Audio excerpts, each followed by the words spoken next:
¿Se acuerdan? Vamos a repetir. Ay, Señor, nunca he sido un hombre fácil de palabras. Ni desde que tú hablas a tu siervo, porque soy tardo en el habla y torpe de lengua. Y Jehová respondió: ¿quién dio la boca al hombre, o quién hizo al mudo y al sordo, al que veía al ciego? Lo mejor tenés otra Biblia. No, pero en lo que vos dijiste, mi amor, en lo que se dice. 4:11. Vos dijiste, yo busqué donde vos. Ahora 12. Ahora pues ve, y yo estaré en tu boca y te enseñaré lo que hayas de hablar. Ahí está el carácter de instrumento de él. Y él, que no quiere saber nada: ay, Señor, envía, te ruego, por medio del que debes enviar. Es decir, que no lo manda a él, que es torpe. Entonces Jehová se enojó contra Moisés y dijo: ¿no conozco yo a tu hermano Aarón levita, y que él habla bien? Y aquí que él saldrá a recibirte, y al verte se alegrará en su corazón. Sí. Tú habíamos quedado en el siguiente. Tú hablarás a él y pondrás en su boca las palabras, y yo estaré en tu boca y con la suya, y os enseñaré lo que hayas de hacer. Y él hablará por ti al pueblo. Él te será a ti el lugar de boca, y tú serás para él el lugar de Dios. Ahí están los roles. ¿Se acuerdan que habíamos hablado de los roles? El que sabe no es el enviado. No. Porque si el que sabe además es enviado, se sentiría Dios. El que no sabe, el que tiene defectos, el que es débil, el imperfecto, que es consciente que no es él, es el enviado.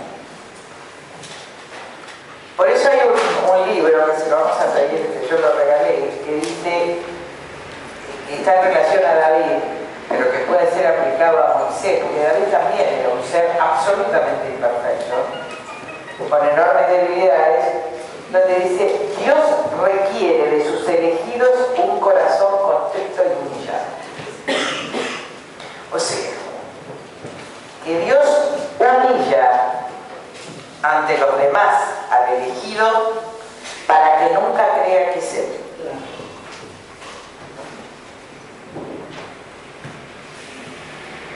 Por eso después ustedes van a ver en los evangelios que le dice: yo le he comunicado esto a los humildes para reírme de los necios. Para reírme del poder, sería, de los necios. Y aquí es donde nos fuimos a Corintios. ¿De acuerdo? Fuimos a Corintios 1, ¿no?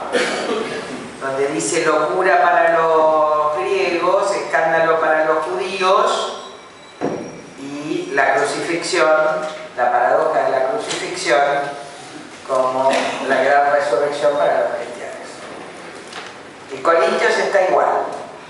Pero este diálogo es muy impresionante, pero yo voy a ir, porque si no, no vamos a terminar nunca, a otra parte. Después viene todo lo que sucede en relación a las 7 plagas de Egipto. Vayamos a 11.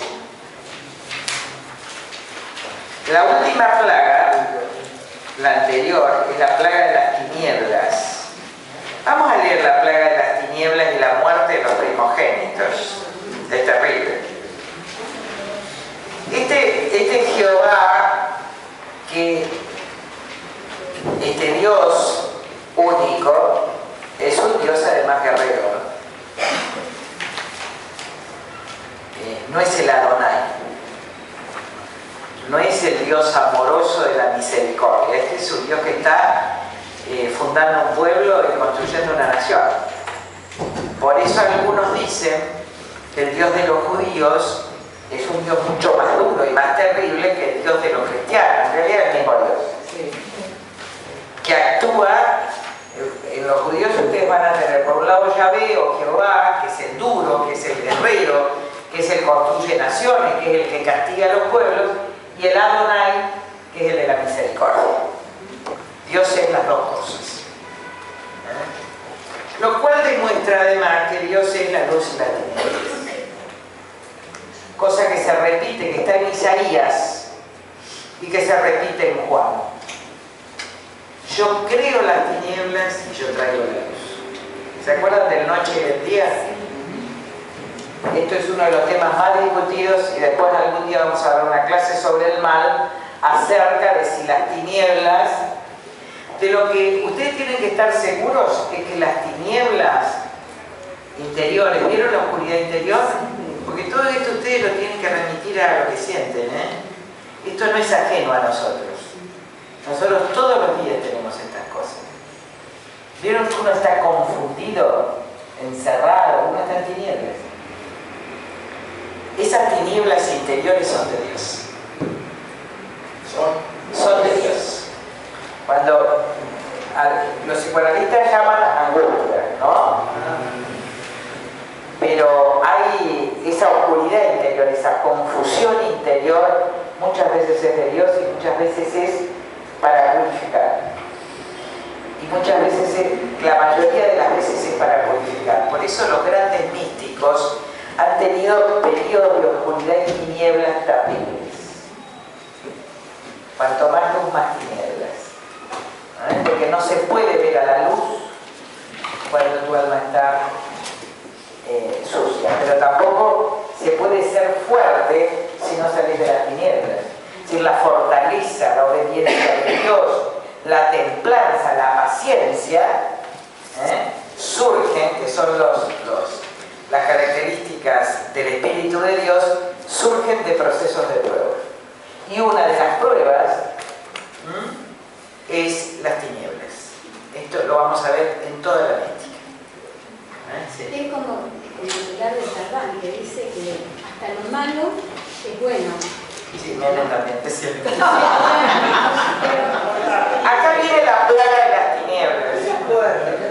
Yo voy a leer.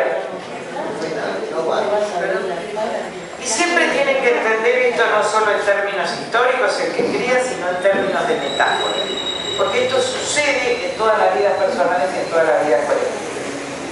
Y me parece que es de Dios que hoy leamos la plaga de las tinieblas, porque es una buena metáfora de lo que le sucede a la gente. Yo he estado recorriendo las calles, y lo que hay en la Argentina es tinieblas. Y la gente está en oscuridad. La gente está con un estado de confusión interna, de enojo, pero también de enormes tinieblas interiores. Dice la plaga de las tinieblas. Este faraón no obedecía nunca hasta que después de varias, que el granizo, que la lluvia, que todo eso, Jehová dijo a Moisés: extiende tu mano hacia el cielo para que haya tinieblas sobre la tierra de Egipto. ¿Qué número? Mi amor, 10, Éxodo 10, 21.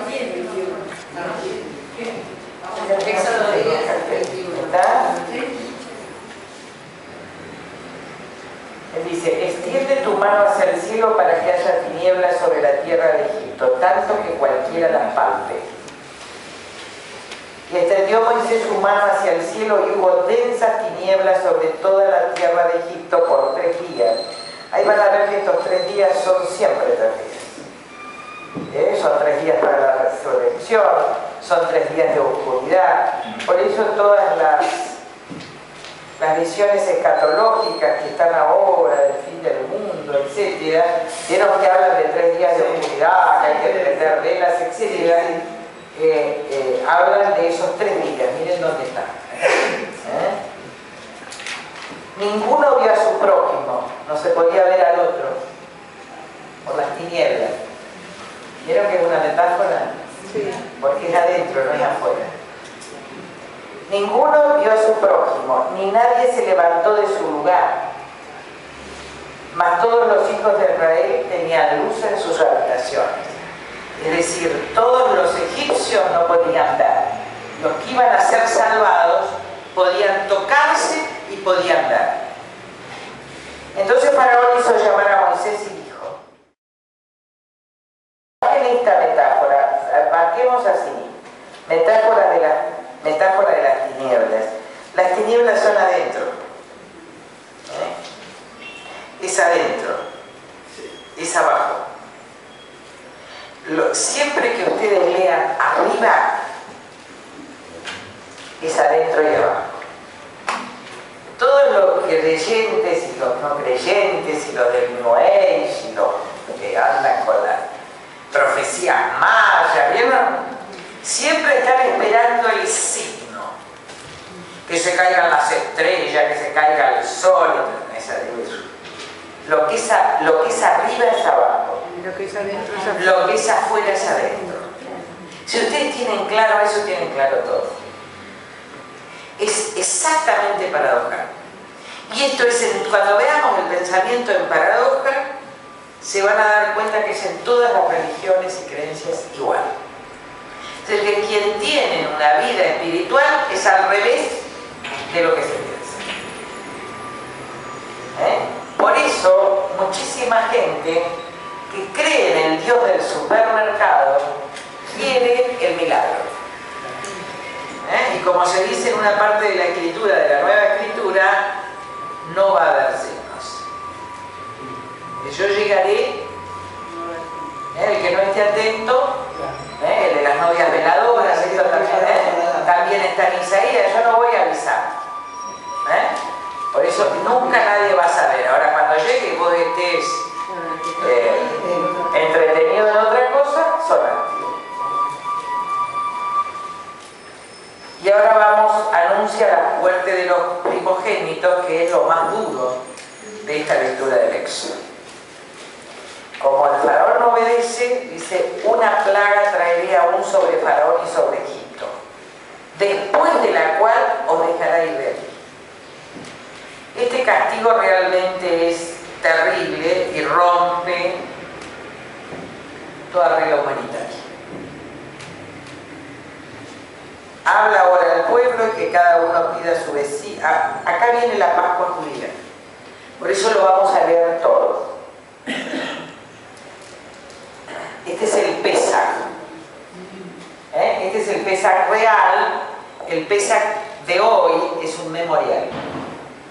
Es como la Pascua, ¿entienden? La Pascua judía es el memorial de la salida de Egipto, que se recuerda y se le habla a los niños para que nunca se olviden que fueron esclavos. Y para que nunca se olviden que la libertad es un trabajo, que fueron sacados por Dios de Egipto. Esta es la base del territorio de la Torá. Y esto es una de las cosas, el memorial que une a lo que se llama el territorio de la Torá. Para que ustedes entiendan, es el territorio de la palabra. Porque los judíos, como vivían, siempre estaban condenados a la diáspora, no tenían territorio. Entonces, ¿qué los unió a los judíos a lo largo de los años? El territorio de la Torá. Y los que no son creyentes también, porque vienen de ahí las costumbres. Es como para nosotros la Navidad. Lo que pasa es que para nosotros es una fiesta, no está ligada a la palabra, no está ligada a la Eucaristía, y cuando ustedes van a una ceremonia del Pesaj, está ligada, toda la ceremonia es un memorial. Y es una comida, como debería ser nuestra Pascua. Cuando ustedes van a la misa de Pascua, ¿vieron a la noche, la larga, de vísperas? Ustedes hacen el Pesaj. Los que van a la iglesia el sábado a la noche, en la misa larga, ustedes tienen toda la ceremonia de la salida de Egipto. Y se lee Moisés, etc. Porque en realidad esto es la Pascua nuestra. Después vamos a ver cuando veamos cristianismo. El jueves santo es el día de la Pascua, que empezaba el viernes, ¿se entiende? El jueves era el día del Pesaj, cuando lo llevan. Por eso no lo pueden enterrar, porque están en Shabbat, porque es la semana de Pesaj, y por eso lo hacen, lo encuentran el domingo de la mañana, ¿está? Porque todo sucede, por eso los años bisiestos creo que es coinciden, ¿no? Que es cuando yo he ido. Entonces andamos en todas las ceremonias. Bueno.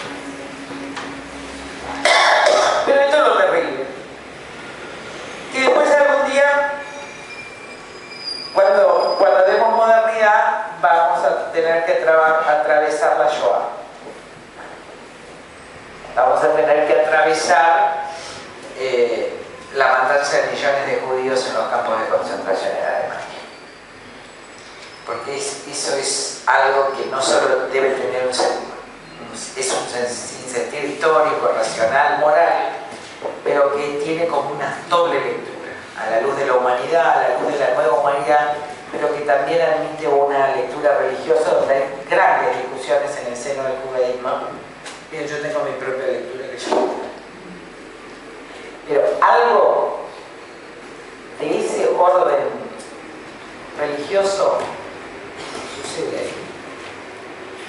A ver, por eso, bueno, yo no quiero decir nada. Anunciada la muerte de los primogénitos, Jehová dijo a Moisés: una plaga traería aún sobre Faraón y sobre Egipto, después de la cual él os dejará ir de aquí, y seguramente os echará de aquí del todo.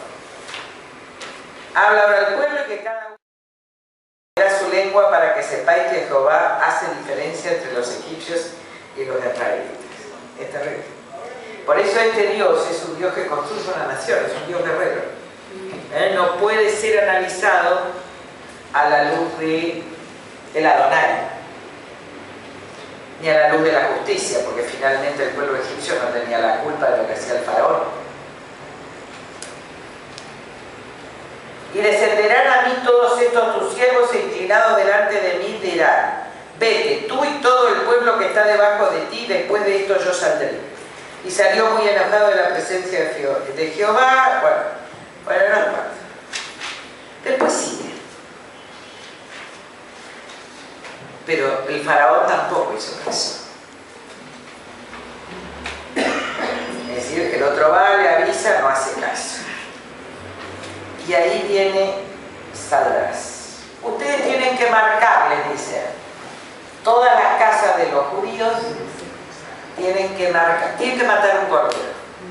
Por eso en la Pascua en realidad se come cordero. Yo no sé por qué comen pollo ustedes. Nunca comen el Pesaj. Algunos comen. En realidad la muerte, el Pesaj es el cordero, por eso el cordero pascual. ¿Ven que es lo mismo? Sí. Ven el cordero pascual, la Pascua, todo es una enorme continuidad.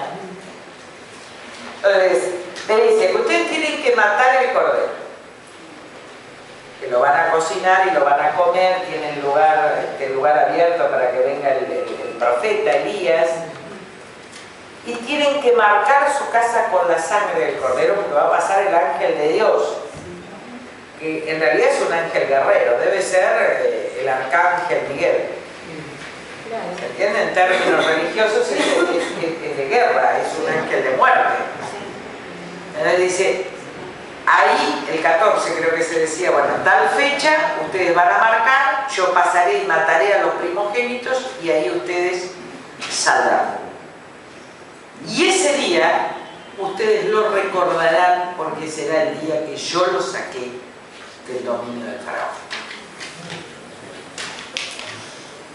Y ahí viene lo que se llama el tránsito del Mar Rojo. Cuando se abre el Mar Rojo y llegan del otro lado, al Sinaí. Ahora vamos a estudiar ya no el elegido, sino que vamos a dedicarnos al pueblo de Israel. El pueblo de Israel en esta metáfora es cualquier pueblo. Y el faraón es todo poder dominante.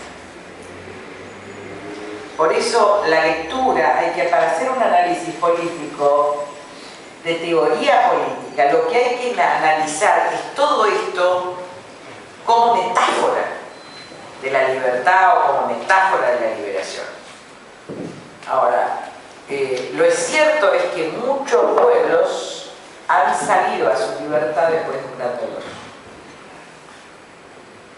De un gran dolor que ustedes lo podrán aplicar a parte del pueblo, o a otra parte del pueblo, o a alguna guerra. Acá se lo atribuyen a la muerte de los primogénitos, ¿verdad? Pero en otros lados de la Shoah, la salida de Alemania y de Europa, en otros lados es una guerra civil, España, después de los acuerdos. ¿Qué quiero decir? Siempre hay como un enorme trauma, y lo van a ver también en Oriente. Entonces, cuando ustedes hacen un análisis político de la metáfora de la libertad, se van a dar cuenta que la libertad ha costado demasiado. Esta sería la verdad. Ha costado demasiado. A un sector del pueblo, a un Dios, a un grupo, pero ha costado demasiado. Ha costado, diríamos, sangre. Y esto parece no cambiar. Por lo menos en gran parte de la historia de la humanidad. Incluso en la India, que tuvimos un no violento como Gandhi, pero igual ha costado. La liberación del imperio británico ha costado, y ha costado demasiado. El salir de la apartheid ha costado, y ha costado demasiado. Le ha costado demasiado a Mandela, que ha tenido como vicepresidente al presidente de la apartheid. Ayer cumplía años. Mandela, ¿cuánto? 94. 94. ¿Qué doctora es demasiado? Con el dolor. Por eso, viste que está toda la historia acá está toda asociada a la tiniebla. Por eso leí el tema de la tiniebla. Hay un dolor, un fortísimo dolor de como si fuera fortísimo aprendizaje del dolor. No he visto casos, por lo menos de los que yo he estudiado, en la historia de la humanidad, donde en cada lugar no hemos tenido o guerras civiles, o conflagraciones, o exclusiones, o matanzas, ya sea las matanzas, miren México, miren la colonización española, cuando algo que yo les recomiendo mucho que estudien, se llama un libro de Todorov, La Conquista. ¿Vieron que el otro día Todorov escribió lo mismo que estamos dando? Nuevo humanismo, barbarie.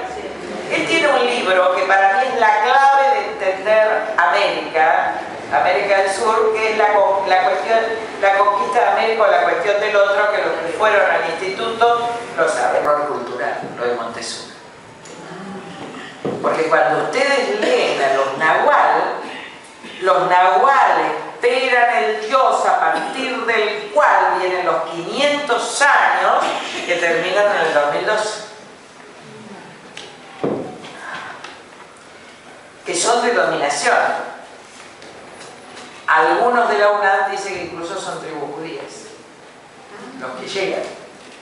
Los mormones, por ejemplo, si ustedes leen la Biblia de los últimos días, dicen que en realidad los que llegan son los primeros que hicieron la traducción de la Biblia al inglés.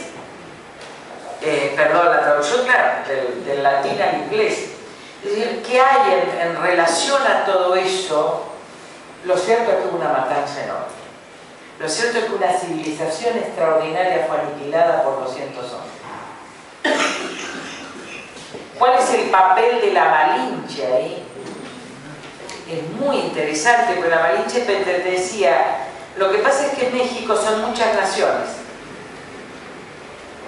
México no es como nosotros un Estado federal armado. México armó un Estado federal sobre la base de los distintos estados que tienen su origen en distintas naciones indígenas. En la época precolonial es tan rico México, es tan superior a Europa. Tenochtitlán, que es México, DF, es tan superior a Europa en civilización, en puentes, en esto. La civilización maya se había perdido antes. Ahora, cada grupo, cada etnia que tenía su territorio tenían salvajes guerras entre ellos. Y comían, eran antropófagos, comían vivos y ejercían rituales. Que era la gran excusa que ponían los españoles, salvo Victoria de las Casas. Pero la gran excusa era que estos mataban. Ahora, de esas guerras viene la Malinche. La Malinche aprende, porque la Malinche aprende el español, porque ella era políglota indígena. Entonces, uno que está en las costas, en la costa maya, le enseña a la Malinche y le enseña el español. Alguien que queda como en la ribera, lo que hoy es la ribera maya, ¿no? Entonces, por eso ella se convierte en traductora. Y en venganza de su pueblo, de lo que los aztecas hacían con su pueblo, que no me acuerdo cómo se llama ahora, de Upsala, creo que es algo así, Beatriz Paredes del PRI es de ahí. Ella le da la información y bueno, finalmente Montezuma entrega Tenochtitlán pensando que era Dios. El único que defiende a sus hijos es su hijo, que termina muerto. No sé por qué te da. No sé. Muchos de los pueblos sufrieron. Está en todo, y ahí viene la Guadalupe inmediatamente. Por eso digo, siempre está ese antecedente. Lo cual no quiere decir que siempre sea así. Muy bien. Entonces en el Pesach salen de Egipto, consagración de los primogénitos, los israelitas cruzan el Mar Rojo, cántico de Moisés, este cántico es divino. Cantaré yo a Jehová, Éxodo 14:15, porque se ha magnificado grandemente, ha echado en el mar al caballo y al jinete, Jehová es mi fortaleza y ha sido mi salvación, etc. Y ahora viene lo peor. Ese pueblo, ¿cómo sale ese pueblo? Ese pueblo, cuando sale el día del Pesach, tiene la cultura del faraón. Del faraón.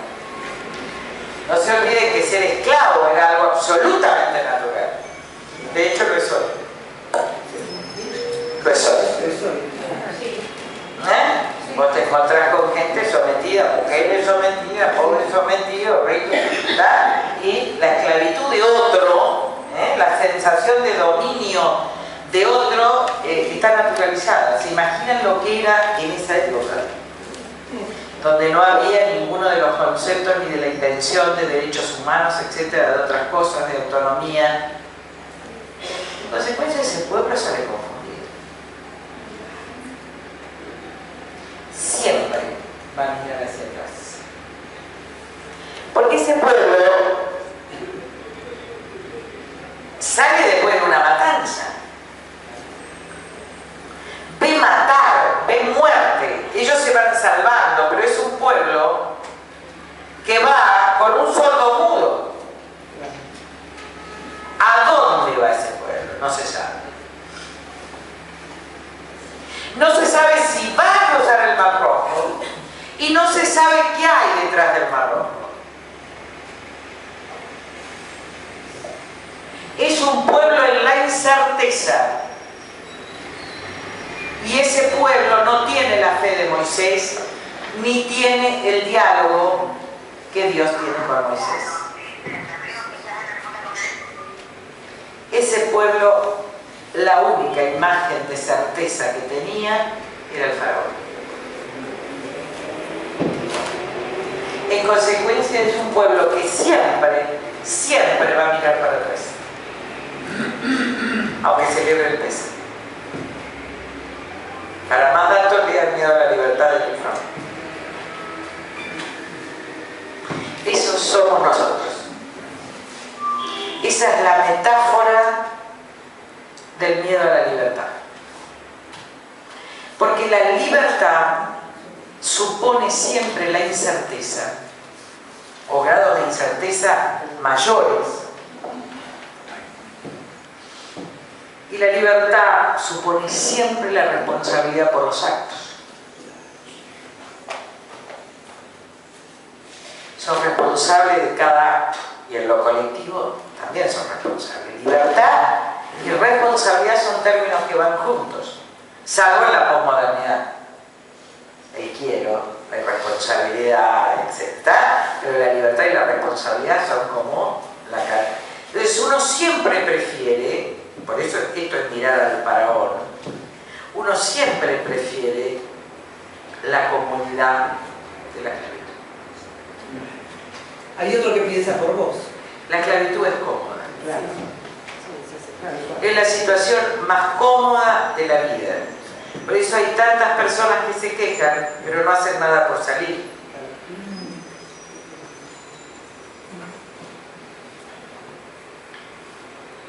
Cuando en la Argentina, trayendo un ejemplo que se me viene en este momento, muchísimos dicen, solo nos pueden gobernar algunos. Quieren decir, si nos tuviéramos que gobernar nosotros, tendríamos una responsabilidad mayúscula, y eso no queremos. Y esto sucede también, vieron, en las familias. Esto en las familias es donde ustedes mejor pueden analizar, en nosotros mismos. Entonces siempre uno va a mirar esto. Esto en la cultura de las mujeres ha sido decisivo. Y todavía hoy, por eso cada vez hay más mujeres que asumen la libertad y la responsabilidad, pero este ha sido siglos donde además de estar atado a un vínculo, las mujeres libres eran consideradas, ¿te acuerdan? Las desatadas.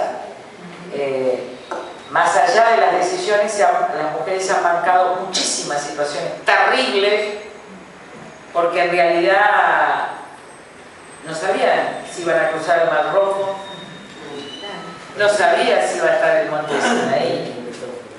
Siempre acompaña la incerteza. A la libertad siempre la acompaña la incerteza. Ahora, ¿dónde encontraban algunos de ellos, los más creyentes o Moisés, la certeza? Este es un tema que tenemos que analizarlo. Siempre miramos para atrás. Y la cura es siempre mirar para adelante, teniendo memoria atrás, pero no. ¿Vieron que la Argentina está en el faraón, que recontra faraón? ¿Ven como toda la Argentina mira para atrás? Sí. Esto es mirar al faraón. Creo que toda la humanidad sale. Bueno, ya vamos a ver. Ahí va. Ahí va. La incerteza es uno de los sentimientos más difíciles, sobre todo en sociedades que han vivido cierto estado de bienestar. Yo vuelvo ahora para que ustedes entiendan. La incerteza, ¿se imaginan la incerteza del esclavo liberado? Que hay muchas obras. Cuando se liberan a los esclavos no saben qué hacer. Muchos en la Argentina se cruzan al Uruguay, porque muchos esclavos entendieron que los patrones los despreciaban.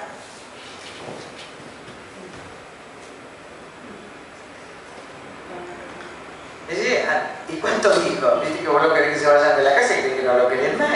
Y pico de años. Ahora, en Moisés, acá hay un dato relevante. Pongamos en Moisés, pongamos no tanto en Aarón. Moisés tiene una certeza interior, tiene un diálogo interior, tiene la zarza, tiene el cumplimiento de esto.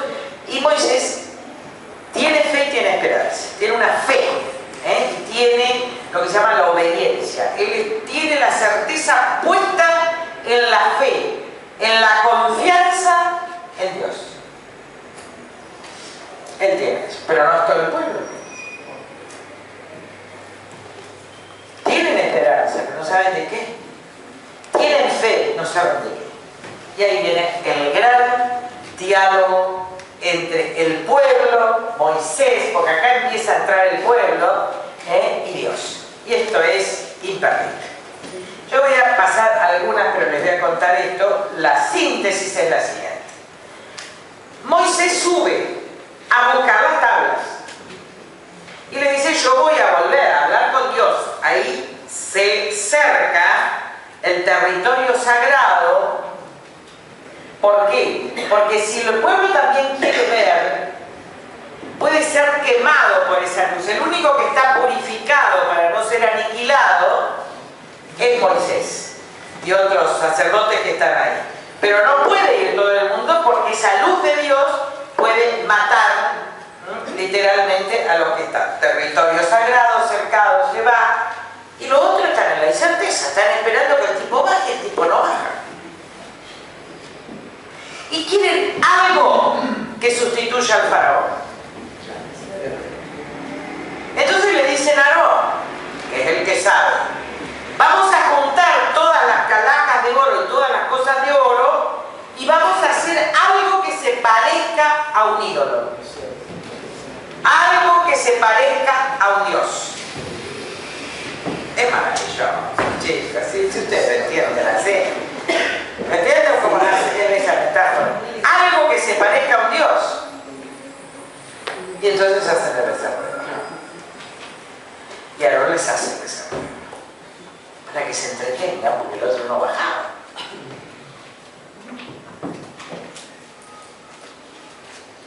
Y ahí baja Moisés. Entonces, acá, vamos a quedarnos en el becerro. El becerro es toda idolatría. El becerro argentino es el dólar.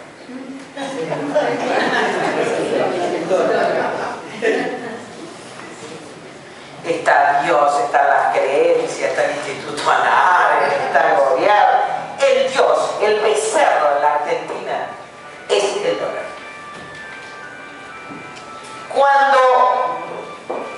Mientras esté el becerro no hay problema. El dólar, la moda. ¿Se acuerdan de esa película de Mary Streep? El diablo se viste? Las adicciones, el poder, el prestigio. Toda situación de empoderamiento, no en los principios, ¿está?, no en los valores, no adentro, no en la dignidad, no en la conducta, es idolátrica. Es idolátrica. Entonces ustedes ahí pueden trabajar después respecto de la Argentina como una sociedad idólatra, que ha nacido inmensamente rica, porque, por ejemplo, en una ciudad de contrabando, el dinero es la idolatría. Y el éxito se funda en la ilegalidad. Ahí van a encontrar muchas claves. Porque en esta metáfora usted puede entender muchísimas sociedades, por qué decayeron, por qué se perdieron civilizaciones. Ya vamos a ver cuando veamos el helenismo, cómo islas riquísimas desaparecieron como civilización. Islas griegas, producto del exceso, de la idolatría, digamos. Esto no supone que no creen en Dios, pues está ligada, toda idolatría no está ligada a la conducta, está ligada a la magia, está ligada al fetichismo, está ligada no a la magia buena, porque hay magos buenos. Adorar ídolos. A los ídolos. Pero la idolatría no es también una construcción cultural. ¿Sí? Es una construcción cultural. Es una construcción, todo es cultura, es todo lo hecho por el hombre, con lo cual la cultura de la idolatría también, la cultura de Dios es una cultura, está hecha por el hombre. Pero el becerro que vos mencionaste de dólar, no es solo becerro acá. No. Yo porque estoy tratando de llevarlo, por supuesto que el primer becerro es Estados Unidos con el dólar. Y él exportó el becerro, y antes era la lira, ¿no? Y en otros años fue otra cosa, pero yo estoy tratando de llevarlo a una explicación sobre qué nos pasa. Ellos no siguen a Moisés. Resulta que Moisés está hablando con Dios y no baja, desapareció Moisés. Y ellos no saben qué hacer, con lo cual ahí vas a entender, ahora el diálogo lo vas a entender. Por eso no hay que apurarse. Baja parte es. Entonces baja Moisés. Se encuentra con que Aarón construye junto con ellos el becerro. Y viene la tercera parte. ¿Qué hace? Moisés se enoja con el pueblo.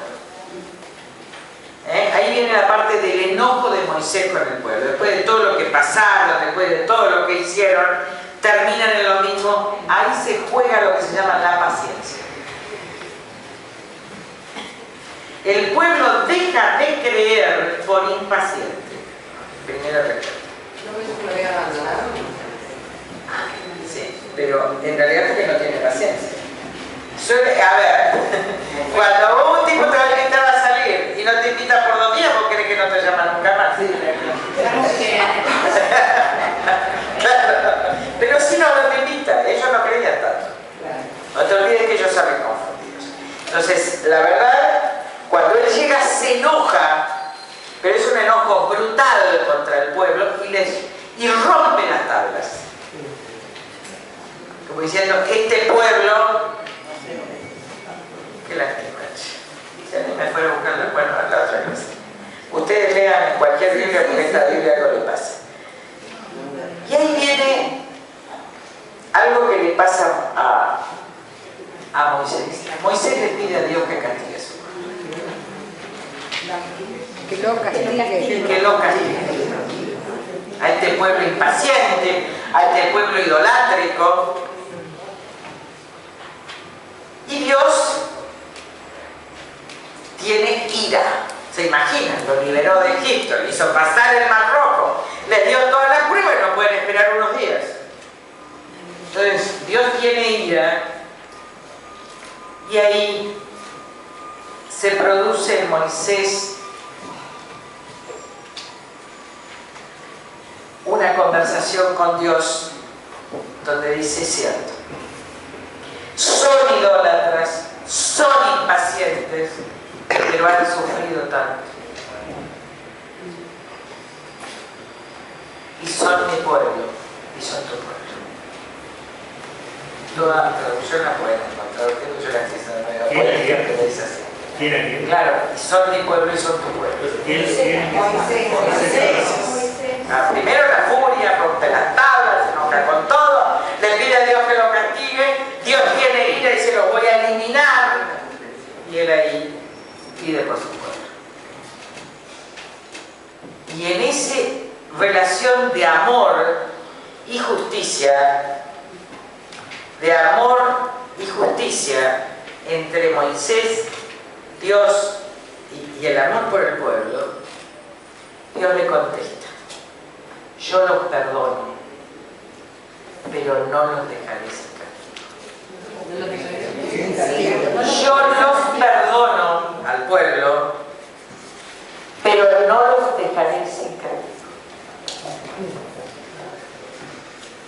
Esto va a habilitar, por eso van a estar 40 años en el desierto.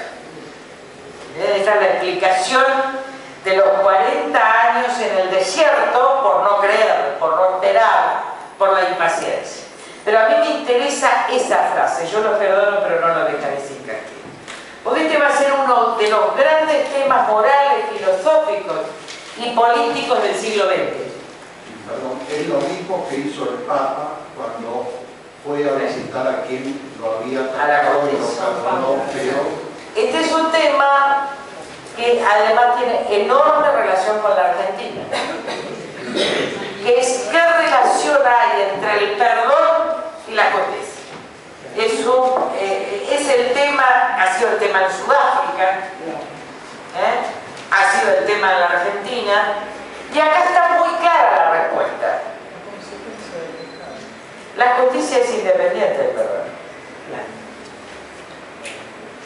El perdón es un acto individual. Es un acto que, como dice el Ubuntu, ellos tienen un perdón que implica una justicia restaurativa de los africanos, pero el Ubuntu africano significa esto: yo te perdono porque con esto mejoro la comunidad, me mejoro yo misma y te posibilito el arrepentimiento a vos. Por eso siempre hay que perdonar, porque aún todo hay que perdonar. Todo hay que perdonar. Todo. Es terrible. Aún sin arrepentimiento. Aún sin arrepentimiento.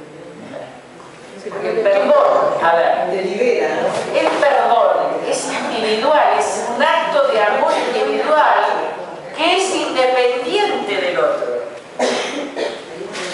Como el arrepentimiento es un acto individual que es independiente del otro. Cuando ambos se conjugan, que en algunos casos ha sido así, en muchos casos en Sudáfrica, de tipos de familias que han dicho, sabiendo la verdad, porque después vamos a hablar, ¿no? El conocer la verdad, yo supe cómo fue torturado, cómo lo torturaste, si ahora dónde está muerto, para mí restaurar. Víctimas, familiares de víctimas. Y eso, ese perdón lo llevaba al arrepentimiento. Ahí está, en mi Biblia. Éxodo 32, nosotros llegamos al rey. Éxodo 32 en el 15 al 49. ¿Dónde me quedé? Es apasionante, esto me apasiona. No, el perdón. Siempre se Sí, debe lo del perdón. El perdón es una actividad. Ahora, es independiente de dos justicias: de la justicia de Dios y de la justicia civil, de la justicia humana.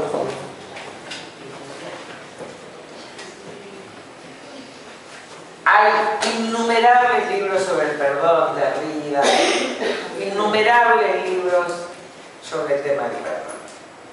Ahora, el dolor no deja perdonar. Por eso hay que perdonar para liberar el dolor. Todavía en muchos países se entiende que el perdón es una especie de impunidad, es decir, que después, si se perdona, hay inmunidad civil o de Dios. Aunque hubiera amnistía civil, por esta frase, ¿vieron?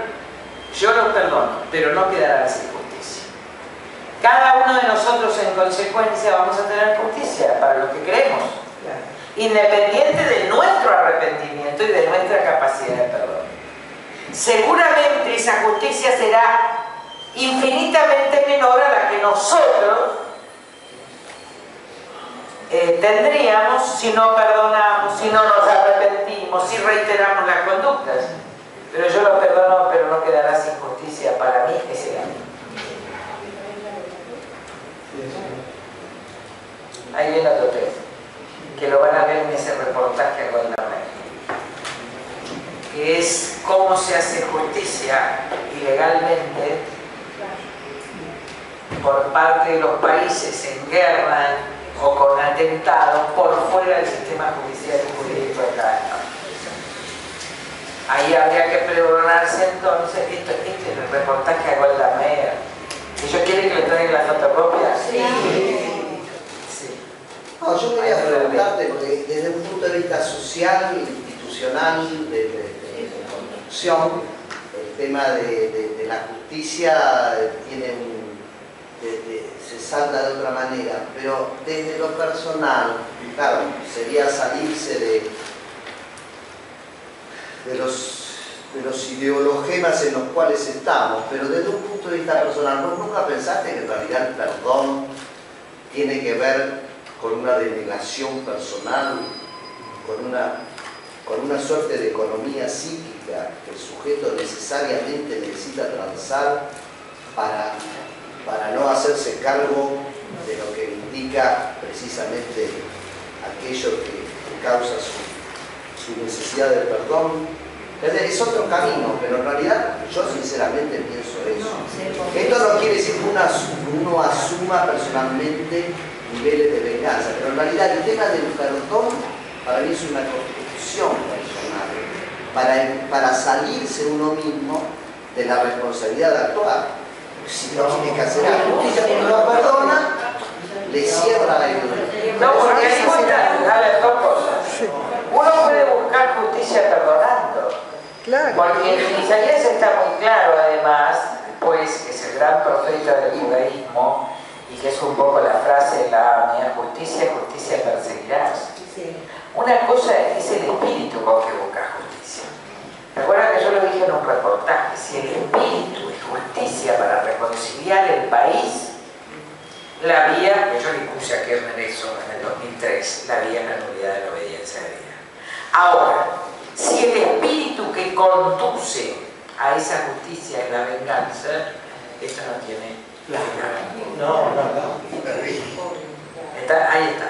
Es el espíritu, porque es un espíritu. Ahora, lo que yo estudié, cuando vos, para mí hay dos personajes que ustedes tendrían que estudiar con una capacidad de perdón enorme, con una transformación que hizo transformar a gran parte del pueblo. No a todos, no a todos. Una es la experiencia sudafricana, que yo ya les conté cuando fui al partido del Congreso y les pregunté por qué perdonaron los negros. Y estaba con un chico malayo ahí, bueno, sudafricano, pero de origen malayo, joven, con la remera del Che Guevara. Estábamos con la Tata, también la Tata estuvo tantos años presa, no sabe cómo la Tata fue cambiando muchas cosas con esas experiencias. Dijo: ¿por qué perdonar? Porque queríamos la paz. La paz. Claro, si no, nunca estás en paz. El otro problema que ellos tenían, perdonen los chicos que son alumnos de otros cursos, pero que también tenían el problema, es que ellos habían ejecutado a muchos compañeros de lucha. Un problema idéntico a la Argentina. Idéntico a la Argentina. Entonces, ellos se presentan ante la comisión que presidía Tutú, este obispo protestante que ayudó tanto, porque ahí el que decía públicamente todo y confesaba todo, tenía una suerte de amnistía. Sí confesaba todo, y públicamente, por la radio. Ellos llamaban justicia de restauración.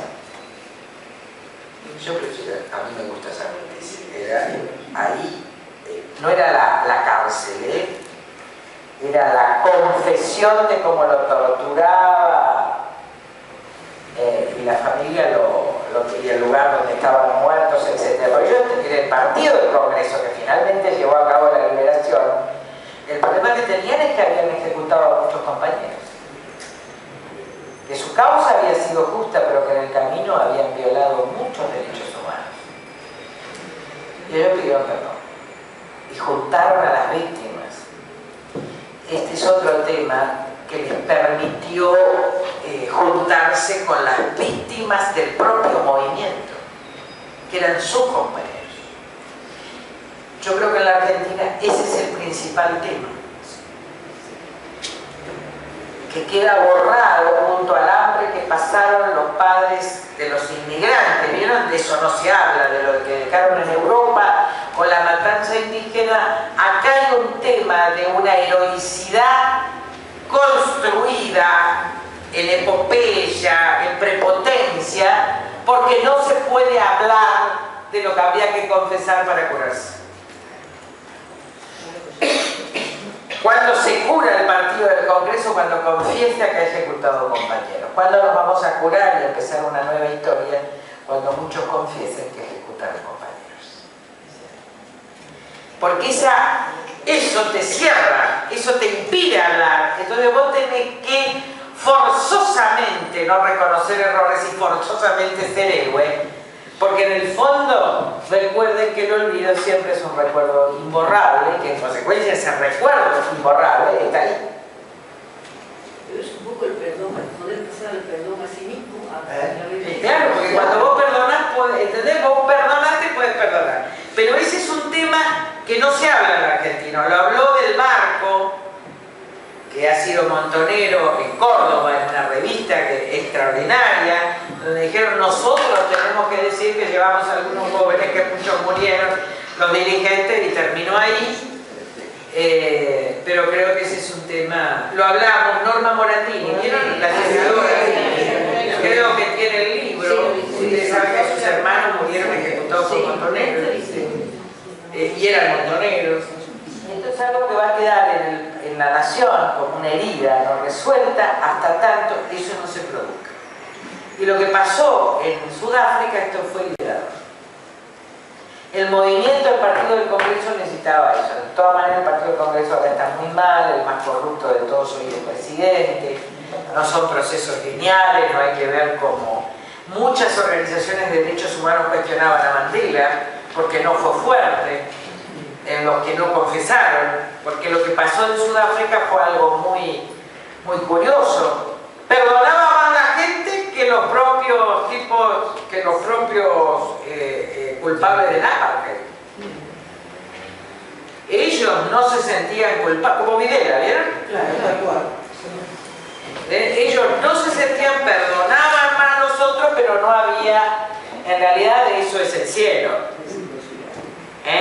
Ese es amén, en la pelea por la verdad y la justicia, que es la paz. Eso es el amén, la lucha por la verdad.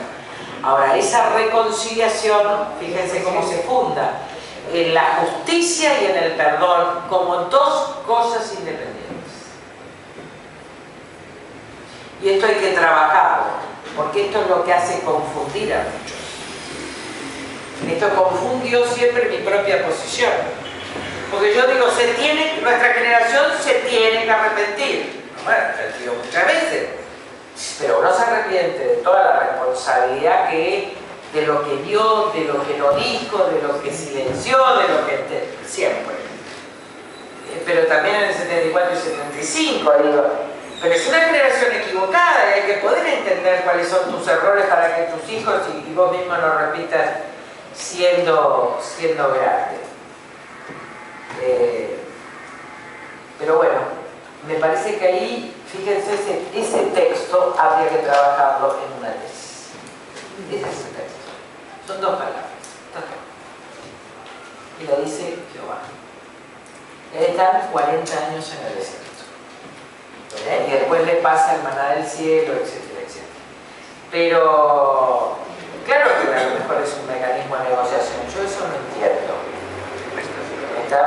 Creo que en un diván la experiencia de Frenkel es una experiencia interesante. De Roberto Frenkel. ¿Así es? Víctor, yo le cambié el nombre de Frenkel. Es una experiencia interesante. Pero ¿por qué la historia siempre hace lo mismo? Vuelven otra vez, porque esto es desde el tiempo de la Biblia. Porque somos humanos, eso somos. Por eso lo bueno de estos textos, que yo los llamo textos de sabiduría, yo no estoy enseñando religión. Yo no estoy diciendo, o sea, estos son textos de sabiduría política. Entonces, cuando yo que me he formado en la ciencia política, pero ciencia política dura, en las teorías francesas, en el behaviorismo, ustedes no saben lo que yo era, ¿eh? Yo vengo de una modernidad, la verdad es que era una ciencia de examen, una ciencia de normalización, con conceptos, con sistemas, explicar. Miren, yo después de la conversión, que no he agarrado una Biblia ni que me mataran, salvo en las partes de los textos de Abraham y algunos pactos, que los leía para darlos en la universidad en algún momento. Cuando yo vengo a la conversión y leo a la luz de mis conocimientos en filosofía y en política, me doy cuenta que los grandes textos filosóficos están acá. A ver, que de acá surgen y que acá encuentran su respuesta, o en algunos textos, en muchos textos que son de sabiduría oriental, y que los filósofos no lo dicen. Cuando después veamos la modernidad, por eso hay que tomar esto para humanismo, porque cuando ustedes entienden esto, la modernidad es un paseo. El humanismo es un paseo y la posmodernidad tiene metáfora de explicación porque ya pasó la historia. Ya hubo becerro. Esta esta es la importancia de estas pequeñas frases, que si se enseñaran en la universidad, harían mucho más fácil todo, porque después voy a explicar el contrato de Rousseau y es tan fácil. Este es un conocimiento negado desde la ciencia. Y yo pertenecía a esa academia donde yo estaba formada. A ver, yo gané los concursos de ciencia política diciendo que mi formación era realmente científica. De lo cual ni me acuerdo. Porque ahora, para las categorías de análisis, si bien me sirve mi formación teórica, yo les puedo asegurar que después de que leí Foucault, yo diría dos cosas. Yo entendí la vida, muchas cosas de la vida, y sobre todo de la ciencia política, con Foucault y con la Biblia. Que cualquiera diría, mirá, uno me rompió las estructuras de esa modernidad que era progreso, que era maravillosa, Foucault para mostrarme lo disciplinario, lo normalizante, lo feroz de la modernidad y del panóptico de Venter, de todo controlado, disciplinado, de la toma del tiempo. Y esta lectura me dio la explicación de que la liberación no, porque Foucault cierra. Foucault finalmente dice: el saber es poder. No da salida. A mí Foucault me sirvió para entender la modernidad y para tumbarla. Pero la sabiduría antigua, y sobre todo después que la completé con la sabiduría de los mitos, me dieron la salida. Es decir, poder entender que la salida es encontrar en el inconsciente colectivo, pero también en el consciente individual, y construir en el consciente individual la cuestión del otro como semejante, como reconocimiento mío, a partir de que solo el lenguaje construye al otro, de que solo no mintiendo se respeta al otro, de que solo no usando se reconoce al otro, y no robando posiciones, etcétera. Esos son los mandamientos. Es decir, yo llegué al revés. Fui a ver cuáles eran los principios comunes, y cuando me encontré con los principios comunes me di cuenta que los principios: no hagáis a los demás, esta es la máxima, no hagáis a los demás lo que no desean que hagan. ¿A vos te gusta que te mientan? No. Que te roben, no. Que te usen, no. Después, todo lo demás, los mandamientos, andá y acuéstate con quien quieras, porque esto no pertenece a lo público. Es algo que a nosotros personalmente de la lectura política nos interesa. Ese es el recorrido intelectual que yo hago. Por eso cuando a mí me dicen mística, yo no puedo decir ignorantes. Pero la verdad que las categorías de análisis y los conceptos de toda la ciencia política a mí no me sirven hoy para entender lo que pasa en Argentina. Y si tuviera que decirlo, tendría que decir que es un sistema político perdido, que es un sistema autoritario, es un sistema hegemónico, autoritario, como el PRI en México, que no es un sistema democrático, que tiene rasgos fascistas, muchos rasgos fascistas, ustedes lo ven. Esa es una categoría. Ahora, ¿te da respuesta? No. Porque esa es una caracterización que te da la ciencia, o te da la teoría, o te da las distinciones entre sistemas políticos, que en tu nivel individual y colectivo te permiten conceptualizar con un lenguaje especial lo que pasa, pero ni que te dan una salida y sobre todo no hablan de nosotros. Yo creo que adentro nuestro está todo. ¿Cómo llegamos a ese todo? No sé. El otro día en uno de los desayunos, y con esto voy a terminar esta parte, que vamos asistiendo, estaba un profesor de matemáticas en una villa, que estuvo 2 años, no sé dónde, en Italia, y me dijo: ¿Cómo es la familia? Viste que de la familia no se puede hablar, porque si no uno no es progre. No, es terrible. Acá te corren por derecha. Mira, vos decías que eras progre y era un pecado en los 90. Ahora no querés ser progre, porque si estos son los mismos. Y si no sos progre, viste, te vas a la derecha de no sé dónde, es una cosa terrible. Y le digo, ¿cómo es la familia, los lazos intergeneracionales? Esas son todas mujeres, casi nadie trabaja, 1/3 de los padres está muerto, 1/3 de los padres está preso, 1/3 de los padres está alcohólico.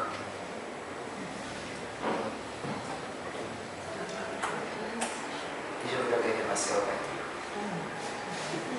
Por eso, tenemos que andar, por ejemplo, no sé, en el desierto. De aquí está cargando. Desayuno. Ah, el lunes. Claro, eso, ¿viste? 30, 30 y 30. ¿Qué realidad es esa? En las villas. Bueno, cuando yo fui a León Suárez y a otras, también el tema de los presos es así. O sea que la cuestión es mucho más grave de lo que el dólar y lo que está pasando, ¿vieron? Yo me morí con Santa, no me morí. Yo estoy con el rosario acostada, porque en Salta se están muriendo demasiado jóvenes. ¿Se acuerdan que son los chicos abocados? Y hay un tánatos en la Argentina. La gente se está muriendo y a nadie le importa. La gente tiene miedo por la inseguridad. Ahora, la inseguridad no es un problema. La inseguridad es un miedo terrible. Hay gente que se le han muerto los hijos, que la gente después de un robo no puede vivir porque se siente violado. Es así. Entonces hay... y por el otro lado estamos en una traba democrática muy fuerte que hay que respetar para tener paciencia, para poder salir. Es que tenés un gobierno, primero no tenés líderes, no tenés dirigentes, pero además tenés un gobierno que fue elegido hace 6 meses. Hay que respetar. Nosotros entonces estamos como trabados, ¿se dan cuenta? Porque si vos me querés trabar, decís cómo saca. Yo les contesté estas 2 preguntas que son políticas. ¿Cómo se saca esta mujer? Lo que yo contesté hoy en el supermercado, que yo casi me mato con el mundo cuando salí de ese supermercado, pues tuve que pagar en cuotas lo que sale. Pues yo me peleo con Mónica cuando viene, ¿verdad? Pero todos los días, ahora que hice una compra, yo casi morí. Una compra de varias cosas, porque estaban mis hijos y unos amigos, yo casi me morí. Así que entiendo, pobre la gente, la desesperación, ahí te pones a pensar lo que debe ser alguien con un sueldo, mira que yo gano recontra bien. ¿Qué estaba hablando? No, diciendo de cómo está mismo. Y la respuesta que le dije a esa mujer es, ella fue elegida por el pueblo. Y esta es la democracia. Acá tenemos una metáfora del castigo muy fuerte. ¿Entienden? Una metáfora de... Yo no estoy hablando de los que votaron a Cristina. Miren, el voto de los pobres a Cristina es un voto racional. En todo caso es el tema de los esclavos de siempre que votan al mejor faraón. Y ustedes dirán, no, pero la pregunta es lo que tuvimos todos. Y también saben que acá creo que hay que ir a otro lugar. ¿En qué pensamos cuando participamos? Yo creo que eso hay que preguntarle a la gente. ¿En qué piensan cuando participan? Y piensan cuando participan. Tanto se juega. A ver, hay como, a lo mejor acá hay psicólogos que pueden explicar, está desatado el daño del voto. Sí. Está desatado el daño, por ejemplo, el daño que te produce, te vas a un hospital, te tratan como te tratan, está desatado lo que votaste. Está desatada la responsabilidad del gobernante de los hechos porque las desató el votante. A ver, las sociedades donde las sociedades hacen responsables a sus líderes, yo he tenido una ejecución de responsabilidad muy grande, porque a mí todo el mundo me reclama, ¿cómo votaste? ¿Qué no sé? desde que estaba en el Chaco. Yo el jueves tenía que llamar y decir, el resto de los diputados nunca le preguntaron. Ellos tenían una relación de responsabilidad con el votante, pero acá el votante no le pone una relación de responsabilidad al que votó. También desata su voto, no solo no piensa, sino que no hace responsable. Entonces, ahí viene la permisión. Todo es posible porque nadie hace responsable. Pero no son procesos. ¿Eh? No son procesos. Yo he visto grabarse en la Argentina a niveles nunca vistos. Sí. ¿Sabés qué? Después, sobre todo... Sí, pero estamos en un proceso terrible. Pero yo he visto mayores niveles de responsabilidad hace 15 años que ahora. Lo he visto en la Cámara, ¿eh? Yo he visto vergüenza. Yo he visto esconder cosas. Yo no he visto de sexo explícito. Y esa sociedad que naturaliza, por eso me hace acordar mucho al pueblo del faraón. Todo está naturalizado, la gente muere, una se ahorca, la otra, ¿entienden? Toda la sociedad es rota y nosotros estamos naturalizando. Es terrible, porque nosotros naturalizamos en el 75, en el 76, en el 77, en el 78, porque no podíamos bancarnos, lo naturalizamos. Y estamos naturalizando la violencia nómica. Y además sabemos que la naturalizamos porque si no, no podemos dormir, que es lo que me pasa a mí hace 5 días, porque yo les cuento en mi diputación. Yo cuando vine, yo me enfermé, porque no podíamos resolver la cuestión social, y yo veía a los pobres. Cuando yo terminé, y ahí me di cuenta que yo tenía que tomar una distancia, porque si yo no tomaba una distancia, yo me iba a morir y no iba a servir de nada. Y alguna distancia, efectivamente, ustedes se dan cuenta que tomo, porque si no, no se puede tener paciencia. A veces no tengo distancia, que es cuando ustedes me ven indignada en la televisión. Yo tengo que trabajar mucho en mi indignación, que es sana. Yo me sigo indignando por todo. Pero lo que te criticaban porque vos denunciabas, ahora nadie denuncia, está pidiendo que aquí nadie denuncie. Lo que vos decías con ellos pero ahora me volvió. Ahora me volvió porque yo veo la gente, yo siento el llanto. Yo siento el llanto. Yo no sé si ustedes lo sienten. Es un llanto silencioso. No es indignación, es un llanto silencioso. Ojalá, por eso también que sea un aprendizaje. No vendría bien a la historia del país una salida mágica, porque inmediatamente seríamos idólatras, pero podríamos entender una salida. Pero la metáfora esta sirve para que nosotros, esa es la esperanza. Doctora,